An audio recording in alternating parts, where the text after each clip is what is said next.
Naggap-gapwam. Ay, baka daing tarayam. Alright, 11:29 ang ating oras. Oras na naman para magluto tayo idol sa ating portion na ay rekado. Magandang umaga sa iyo, Kyla. Ano ang ating recipe for today? So, ang ating recipe for today ay Korean marinated eggs. Yun. Ang sangkap nito ay 10 piraso ng itlog, 150 ml ng light toyo, 150 ml ng tubig, isang kutsarang tinadtad na pulang sibuyas, isang kutsarang ginayat na bawang, isang kutsarang tinadtad na pulang sili, isang kutsarang puting sesame seeds, asukal at dahon ng sibuyas na tinadtad. Ayun na, talaga nga naman, ano? Dahil ang Koreano, hindi talagang mahilig yan sa mga sibuyas, mga yes, idol. herbs na yan. Okay? So, ang paraan ng pagluluto, pakuluan ang mga itlog, ihulog ang itlog sa kaserola, tapos buhusan ng malamig na tubig, pakuluan ng mga 6 na minutos. Ilang itlog yan? 10, 10 idol. itlog. Kaninong itlog yan? Ay, Kanino mo sa binili? manok. Sa manok? Oo. Hindi, malay ko baka itlog ng pato, itlog ng itik, o itlog ng... Kaninong itlog? Tapos. Pakulan ito ng 6 na minutos. Kung feel mong maging master chef, huwag mo ring kalimutang bantayan. Baka lumipad na yung tubig mo. Parang crush mong iniwan ka. Oh, yan, ano, iluluto. Ito, sayang ha, dahil sa kapabayaan. Yes. Nasayang dyan LPG mo, naginat LPG, nasurok nga sa ngaribo, tapos pinakset mo pa dyan itlog, sayang. Oo. Sunod noon, ichilang itlog.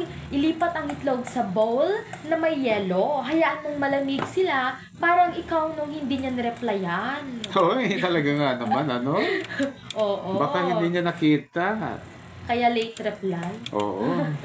Pagkatapos, timplahan ng sauce. Sa isang malaking bowl, ihalo ang toyo, tubig, pulang sibuyas, bawang, sili, sesame seeds, at asukal. Ang sikreto ng sauce habang hinahalo, isipin mo yung tao na kinikilig ka para dagdag sarap. Yun. Tapos noon, balatan ang itlog.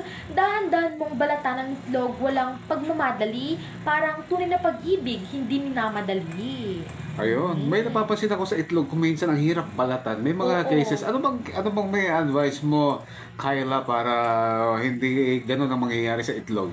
Kumuha ng tubig na malamig. So, kas magalingan pumakit na buriken, hanguin mo sa kahirapan, ilagay mo na sa malamig na tubig. Oo, kasi kung hahayaan mo yan, didikit.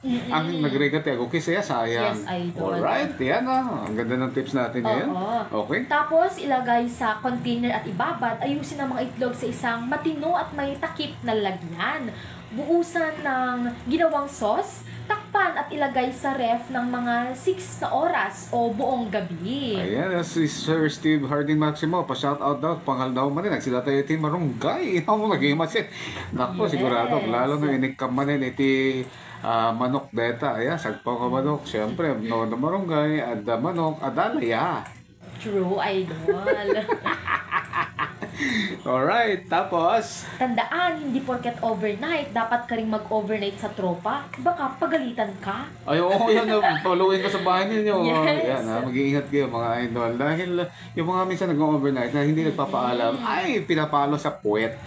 At yun na nga, idol. Pwede nang ihain. At anong sasabihin? Okay na to. Alright, tikiman time. Yes. Aba, ang galing mo magluto, Kyla. Pwede ka na mag-jowa.